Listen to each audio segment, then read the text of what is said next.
अत्यंत आनंदमग्न होकर के गुरु सेवा की है। अब निमंत्रण आया है, सभी राजा महाराजाओं को बुलाया गया है सभा के मध्य में, और बुला कर करके प्रण की बात की गई है। ये काम करो, सभी राजा महाराजा आप लोग बैठ जाओ, आप सबका बड़ा स्वागत है, बड़ा सम्मान है, लेकिन प्रण सुनो। हमारे महाराज जनक जी का प्रण है। हमारी भगवती जगत जननी जानकी जब प्रकट होकर के आई थी तो बाल्यावस्था में, सहज अवस्था में इन्होंने धनुष को, शिव धनुष को जो परशुराम जी का दिया हुआ है पिनाक, श्री महाराज जी अभी अपने, क्योंकि साधु संतों का अपना समय काल होता है, महाप्रसादी का समय। महाराज जी 1 मिनट, प्रसादी पाके आएंगे, ऐसा लगता है प्रसादी पाके आएंगे ना महाराज जी को लेकर।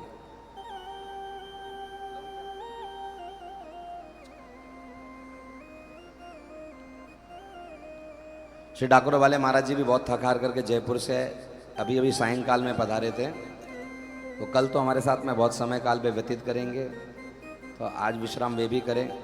और महाराज जी महाप्रसादी का समय काल है, उनका भी, उनका नित्य नियम रोज का होता है, उस अनुसार वे भी श्री ठाकुर जी के प्रसादी को पा रहे हैं आनंद। जय श्री राधे। तो धनुष यज्ञ में सभी लोग बैठे हैं।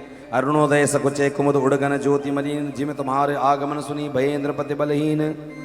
भगवान रामचंद्र जी ऊंचे आसन पर बैठे हैं विश्वामित्र जी के साथ में, और सभी सभागन बैठ गए, और सभागन बैठ कर करके शतानंद आदि ने मंगलाचरण किया, और मंगलाचरण कर करके कहा कि सभी राजा, सभी लोग श्रवण करो कि हमारी जो मिथिलानी भगवती जानकी है, इन्होंने वाम हाथ से सहज भाव से धनुष को उठा लिया था। कहते हैं कि जो धनुष हाथियों से खींचा जाता था, उस धनुष को उठाने का कोई यत्न प्रयत्न नहीं करता, तो जो धनुष जहां पर रखा हुआ था वहां पर घास फूस उग गई थी। एक दिन माता छोटी सी है, और वो जब गई पूजा घर में तो वहां धनुष रखा हुआ देखा। सबकी तो स्वच्छता हो जाती, पर धनुष के क्षेत्र की स्वच्छता नहीं होती। तो उस क्षेत्र को पवित्र करने के लिए मैया गोबर लेकर के आई, और गोबर से लीपने के लिए मैया ने गोबर का सुंदर लेपन तैयार किया, और बाएं हाथ से धनुष को ऐसे सहज उठा लिया, और नीचे घास फूस उखाड़ कर करके प्रेम से उसको लेपन करके उस धनुष को सहजता से रख दिया। और ये जनक जी ने उन दिन देख लिया, और जनक जी ने उसी दिन प्रण कर लिया था कि जो मेरी कन्या साक्षात भूमि में से प्रकट होकर के आई है, इतनी अद्भुत बालिका है, जो इस धनुष को बाम हाथ से सहजता से उठा लेती है, मुझे जवाई भी कैसा चाहिए, कन्या के अनुरूप चाहिए। अगर हमारी कन्या बाएं हाथ से सहज रूप से उठा लेती है तो हमारा जवाई कैसा चाहिए, इसके ऊपर प्रत्यंचा चढ़ाने वाला, यानी उसको डोरी कसने वाला जो होगा, वही सबसे बड़ा बलवीर जो होगा वो विवाह करेगा। तो सभी राजाओं सुनो, तुम सभी तो हो चंद्रमा के समान, तुम्हारा जो बाहुबल है कैसा है, चंद्रमा के समान, लेकिन शिव धनुष कैसा है, राहु के समान, क्योंकि चंद्रमा को राहु ग्रसित कर जाता है। वैसे तुम्हारा भी बल ये धनुष ग्रसित कर जाएगा। अब जिन जिन में बल है वे अपने अपना नाम उच्चारण करके आए और इस धनुष को उठाने का यत्न प्रयत्न करें। सभी लोग आते हैं, सब यत्न प्रयत्न कर रहे हैं। एक ने प्रणाम करके झुक के प्रणाम किया, मैं अमुक अमुक क्षेत्र का राजा, उनका सुपुत्र, अमुक अमुक राजकुमार प्रणाम करता हूँ, और कह करके आगे निकलता है, बड़े अभिमान से चलता है। अरे ये छोटा सा धनुष क्या हो जाएगा इससे, और उठाने चला, लेकिन तिल मात्र भी वो रंच मात्र छड़ा ना सका। गर्दन नीचे कर करके पुनः अपने स्थान पर बैठा। दूसरे राजकुमार आए, तीसरे आए, ऐसे करते करते एक एक राजकुमार आ रहे हैं और अपने स्थान पर हार कर करके चले जा रहे हैं। जब देखा समस्त राजकुमार अपने बल को प्रयत्न कर करके थक गए, भूप सहस्त्र 10 एक ही 12 लगे उठावन टरई न टारा। 10,000 राजा एक साथ आए, ऐसा इसका अर्थ होगा। लेकिन भूप सहस्त्र 10 का मूल अर्थ क्या निकालना चाहिए, भूप सहस्त्र, सहस्त्रार्जुन आया और 10 दशानन आया। दोनों ने मिलकर के इसको उठाने का यत्न प्रयत्न किया, लेकिन फिर भी धनुष रंच मात्र चढ़ न सका। जिसने कैलाश पर्वत को सहज उठा लिया था वह शिव धनुष उससे उठ नहीं पा रहा है। जितना लोगों में अभिमान है वो धनुष और ज्यादा भारी हो जाता है। जब सभी हार गए तो श्री जनक महाराज की गर्दन नीची हो गई। जनक महाराज ने मन में विचार किया, करे राम राम, मैंने ऐसा प्रण कर करके अपनी बेटी के जीवन पर कुठाराघात कर दिया। अगर मुझे पता होता कि वीर विहीन पृथ्वी हो चुकी है तो मैं कभी अपनी बेटी के लिए ऐसा प्रण न करता। जाओ जाओ सभी राजकुमार अपने अपने घर चले जाओ। मुझे लगता था कि अभी भी पृथ्वी पर वीर बाकी है, लेकिन परशुराम जी के परशु ने लगता है सभी का बल खींच लिया है। इस पृथ्वी पर अब कोई वीर बचा हुआ नहीं है। जैसे ही कहा कि इस पृथ्वी पर कोई वीर बचा नहीं है, लक्ष्मण जी को बड़ा क्रोध आया। लक्ष्मण जी ने देखा कि मेरे प्रभु का इस भरे दरबार के मध्य में अपमान हो रहा है। जहां पर मेरे राघवेंद्र सरकार विराजमान हो वहां पर कैसे जनक जी कह सकते हैं कि वीर विहीन पृथ्वी हो गई? अभी तक वीरता देखी कहाँ है मेरे प्रभु की? और अत्यंत क्रोध में आ गए। देख ही रूप महारण धीरा मनहु वीर रस धरे शरीरा।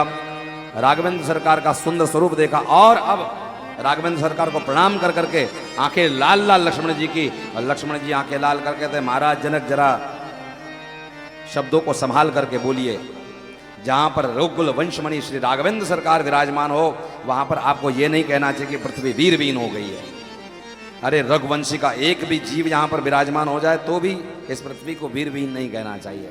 क्या हमारे रघुवंश के राजा महाराजाओं का बलशील आप भूल गए? उसमें भी हमारे राघवेंद्र सरकार की आप बात करते हो। अरे छोड़िए राघवेंद्र की तो बात छोड़ दीजिए। राघव का एक दास, मैं एक छोटा सा अदना सा दास भगवान का। अगर भगवान मुझे आज्ञा करे कमल नाल इव चांप चढ़ावो, जैसे कमल को कमल की डंडी होती है ना वैसे मोड़ करके उसके ऊपर चांप चढ़ा दूंगा मैं।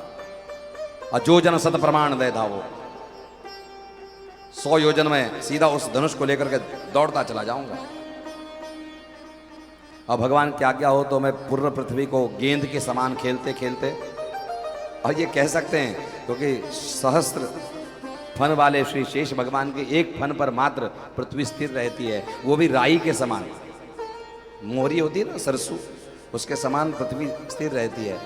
तो उन्होंने कहा कि मैं ब्रह्मांड को ऐसे गेंद के समान खेलता खेलता ले जाऊं। ये बोल सकते लक्ष्मण जी। लक्ष्मण जी अत्यंत क्रोध में हो गए, लाल लाल नेत्र। सभी लोगों ने कहा दिखने में राजकुमार बड़ा छोटा है पर है बड़ा खोटा, बोलने में बड़ा कठिन है, बड़ा कठिन दिखाई देता है ये तो बात।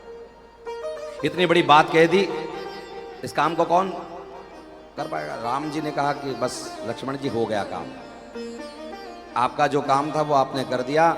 जैसे सूर्य उदय होने से पहले आकाश लाल लाल हो जाता है वैसे लक्ष्मण जी की आंखें लाल लाल हो गई। अभी सूर्य का उदित होना बाकी है, लेकिन राम जी मर्यादा का पालन करते। राम जी कुछ बोलते ही नहीं है।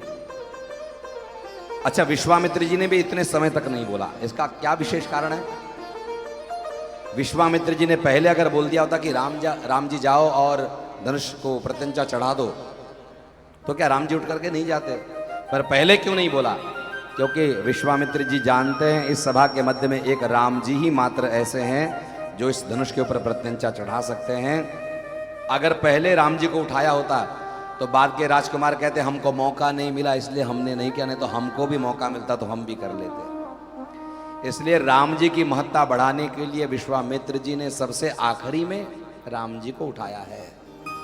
और राम जी भी सबसे आखिरी में इसलिए उठे क्योंकि सियाजू ने राम जी को देख लिया, राम जी ने सियाजू को देख लिया। इन दोनों की राजी राजी तो है, पर मियाँ बीबी राजी और तो क्या करेगा काजी वाला फार्मूला हमारे भारतवर्ष का नहीं है। हमारा भारतवर्ष कहता है कि माता पिता सभी परिवार राजी होने चाहिए, उसके बाद में विवाह संपन्न होना चाहिए। प्रेम बुरी बात नहीं है, पर माता पिता की राजी का काम तो भी होना चाहिए। और वो प्रेम कैसा प्रेम जो वासनाओं में लगा रहे, उपासना में जो प्रेम न लगे वो किसी काम का नहीं होता। इसीलिए राम जी ने सबका प्रेम देखा। जब इतनी बड़ी बात कह दिए तो राघवेंद्र सरकार हमारा कार्य सिद्ध करे माम। सुनैना के मन में भाव जागृत हो गया। जनक जी भी मन में सोचने लगे कि अब कार्य सिद्ध हो जाए। सभी आशा से देखते हैं विश्वामित्र जी की तरफ। और विश्वामित्र जी ने कहा उठहु राम भंजहु भव चापा, उठहु राम भंजहु भव मीटहु तात जनक परितापा।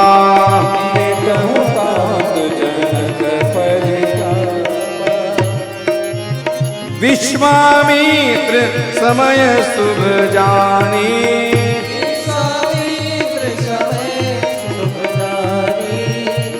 बोली अति स्नेहमय वाणी। ओ उठहु राम भंजऊ भव चापा।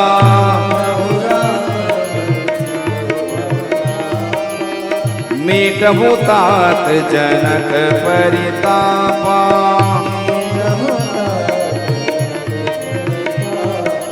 कुछ लोगों ने चर्चा चर्चा में कहा, अरे इतना छोटा सा बालक क्या बड़े बड़े वीर गंभीर चले गए, इतना अदना सा बालक, छोटा सा प्यारा सा बालक, कितना सुकोमल बालक, क्या ये धनुर्भंग कर सकता है? नहीं नहीं नहीं, ये नहीं कर सकता धनुर्भंग।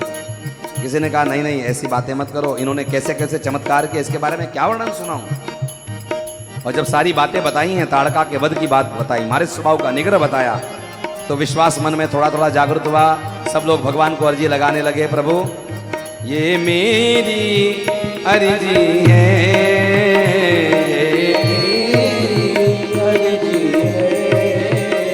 मैं ऐसी बन जाऊं जो तेरी मर्जी है, मैं ऐसी बन जाऊं जो तेरी मर्जी है।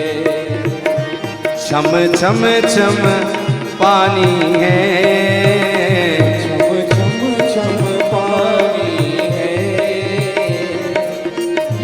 रामायण प्यारे मेरी राम कहानी है, ये रामायण प्यारे सिया राम कहानी है।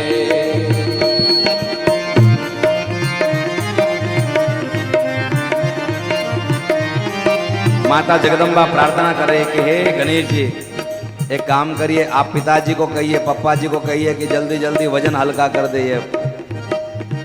गणेश जी की वंदना की, विघ्न विनायक को निवेदन किया कि हे विघ्न विनायक, आपके चूहे महाराज, मूषक महाराज बहुत चीजें काटते हैं, तो एक काम करो कि अंदर अंदर से इसको खोखला कर दे। ऐसा निवेदन किया गणेश जी महाराज को। सभी अपने अपने इष्ट देवता का स्मरण कर रहे हैं कि राम जी धनुर्भंग कर दे और हमारा मन का मनोरथ परिपूर्ण हो जाए।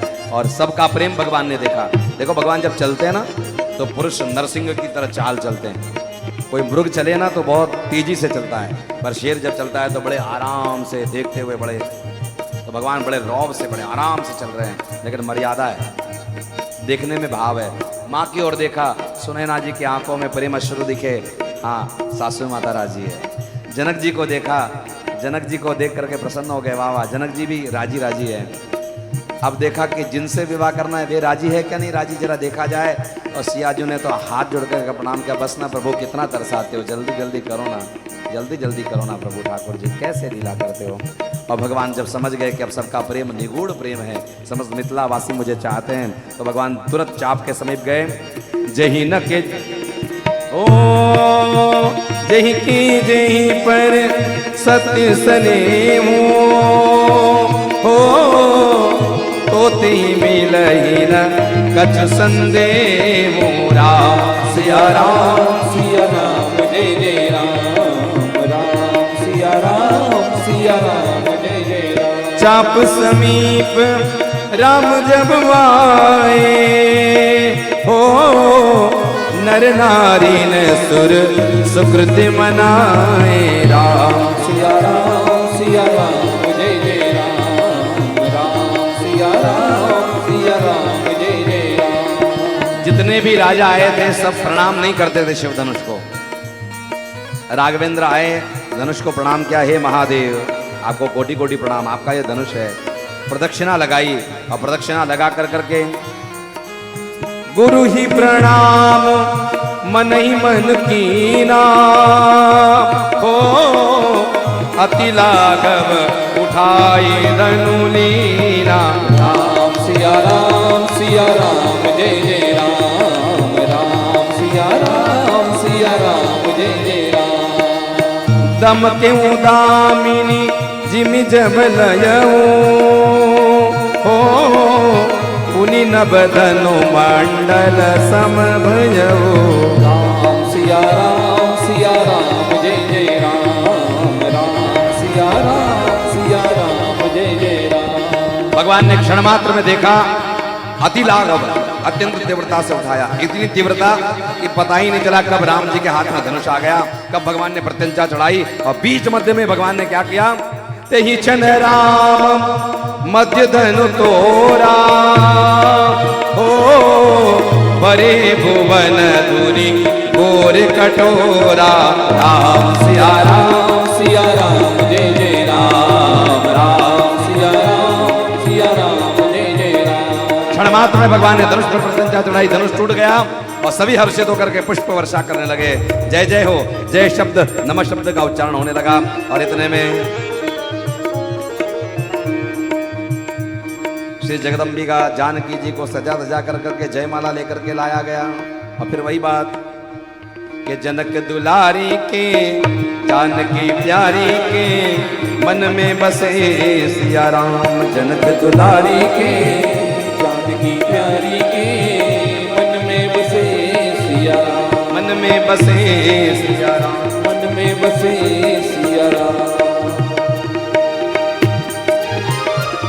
जब धनुष राम ने तोड़ा सीता मन में हर्षाई, जब धनुष राम ने तोड़ा सीता मन में हर्षाई। शादी का पहने जोड़ा सखियों के संग में आई, शादी का पहने जोड़ा सखियों के संग में आई। मैंने तो चुने लिया वरे अपना राम को।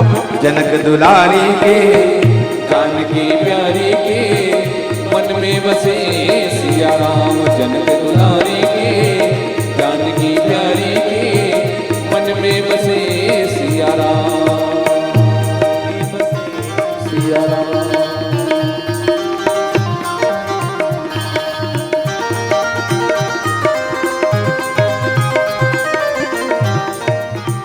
श्री हमारे मध्य में वाराणसी से हमारे साड़ू भाई है रोहित जी, और गौसेवा आपने भेजी है ठाकुर जी के दरबार में। 2100 रुपये की गौसेवा भेजी। एक बार मीठी तालियों के साथ में इनका नए हैं भाई, नया जोड़ा है ठाकुर जी के दरबार में। इनको भी बहुत बहुत आशीर्वाद प्रदान हो।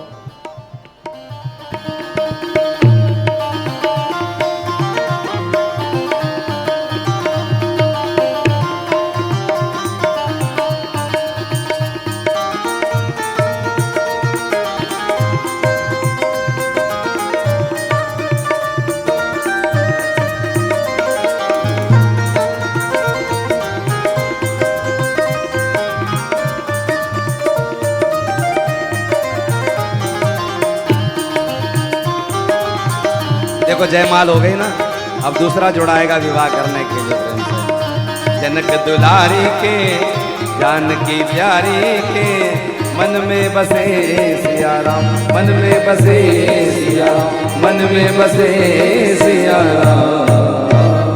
बसियावर रामचंद्र सरकार की, पवन सुत हनुमान जी महाराज की। ये नौकरी वालों का सरदर्द ऐसा ही होता है, आते कभी है जाते कभी है। इसलिए मेरे मालिक तेरी नौकरी सबसे बढ़िया है, सबसे करीब। हमारा तो नौकरी बढ़िया है, झंझट नहीं। जब मन मर्जी तब ठाकुर जी का नाम लो, जब मन मर्जी तब गुणानुवाद गाओ। आनंद ही आनंद है। श्याम प्यारे से जिसका संबंध है उसे हर घड़ी आनंद ही आनंद है। श्री राघवेंद्र सरकार ने धनुष के ऊपर प्रत्यंचा चढ़ाई, तोड़ा और नभ से पुष्प वर्षा हुई, जय जय हुई। जानकी मैया को सजा धजा करके लाया गया। अब राम जी सीधे खड़े।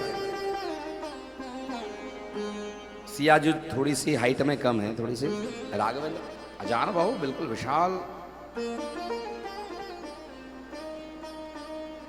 अब कहा गुरुदेव जरा इतनी आज्ञा कर दी, धनुर्भंग करने की कृपा कर ही दी है, तो आप जरा बोलिए राम जी को कि सर झुका कर करके पुष्प माला गले में धारण कर जयमाल होनी चाहिए, क्योंकि तो गर्दन तो झुकानी पड़ती है एक ना एक बार।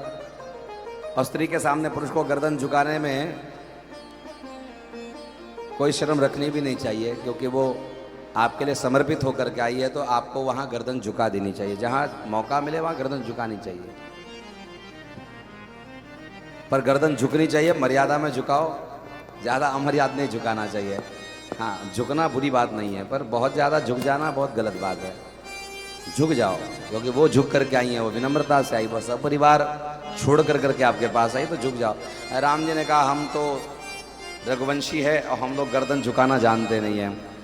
गुरुदेव को कहा, गुरुदेव बोलिए ना गर्दन झुकाने के लिए। गुरुदेव ने कहा मेरा काम जो था वो मैंने कर लिया, अब तुम परिवार वाले समेटते रहो, हमारा काम नहीं है। लक्ष्मण जी को कहा आप काम करो, आप बताओ इनको गर्दन झुकाने के लिए। लक्ष्मण जी ने कहा खबरदार, मेरे भैया को अगर गर्दन झुकाने की बात कही तो इतनी हिम्मत तुम्हारी, हमारे भैया को गर्दन झुकाने के लिए कहते हो। एक सखे ने कहा ज्यादा इतराइए न मत प्रभु, अगर उनकी गर्दन नहीं झुकी और उनकी जयमाला नहीं हुई और उनका विवाह नहीं हुआ तो आपका भी नंबर नहीं लगेगा। उर्मिला जी लाइन में खड़ी है पीछे, और इतनी प्यारी भाभी आपके घर में नहीं आएगी। लक्ष्मण जी ने कहा ये तो बात सही है, अब क्या किया जाए? भगवान को कैसे कहे कि आप झुक जाओ, भगवान को कैसे कहे कि आप झुक जाओ, इतनी हिम्मत तो हमारी है नहीं। तो लक्ष्मण जी ने बड़ा अच्छा मौका ढूंढा, विचार किया कि क्या करना चाहिए, भगवान को झुकाना कैसा पड़ेगा। तो लक्ष्मण जी भागे दौड़ गए, भैया भैया भैया जय जय हो जय हो जय हो जय हो रघुवंश मुनि जय जय हो, और कह करके चरणों में आकर के लोटपोट हुए। जैसे चरणों में लोटपोट हुए, राम जी ने उठाने के लिए लक्ष्मण जी को झुके और इतने में सीता मैया ने मौका लगाया और गले में जयमाला डाल दी। बोल सियावर रामचंद्र सरकार की जय।